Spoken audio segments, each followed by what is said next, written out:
When we found out we were pregnant, we were so excited. When the ultrasound lady put the probe in, I was kind of like, hey, there are 2 sacs in there. And then she's like, it's not just 2, it's 3. Initially, you texted me like, I think there are 2.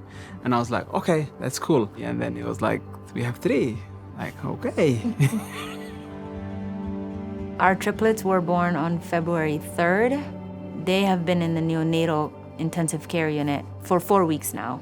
Samaya, Ishmael, and Hassan, they were born prematurely. We do have a lot of triplets and even quadruplets. I've cared for quadruplets in the last year as well. Zamzam's babies were born in the Minneapolis campus, and they were transferred up here to this campus. I've been a nurse for 47 years. We're taking care of people during a very important part of their lives. And we get to see babies from when they're born to when they go home, which is always so much fun. The nurses here, they really do take the time to ask us, what are you comfortable doing? Do you want to hold the baby? And we've really been appreciative of that. It really takes a gigantic village to care for that baby and family to get them to a place that they hopefully are able to then take their baby home. We get to see parents go home with healthy babies and smiling, and especially moms that have been here for months and months, never thinking that they'll get home with their kid. It is the honor of caring for families through what's commonly the hardest time of their lives to that point. It's being able to tell those families, we got this. We will take care of your baby, and we will take care of you until your journey is over.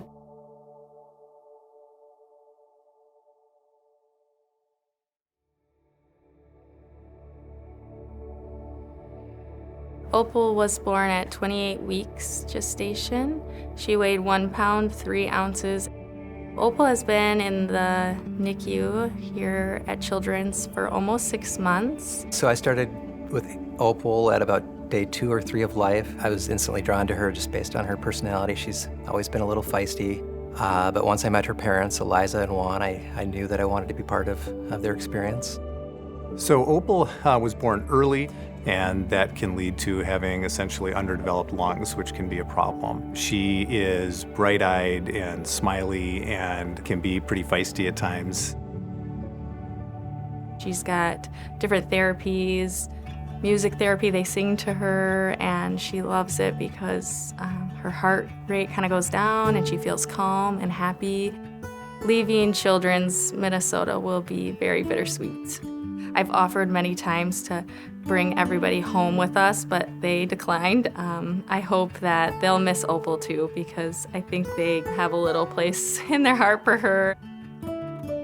What we get to do as physicians and in the NICU, we see the most important parts of people's lives. And it's a privilege to do that, and I think that's what sticks with you. She's a blessing to me. I have big dreams for her. I think she's been through so much at such a young age. I anticipate that she will carry that on in her future and move mountains.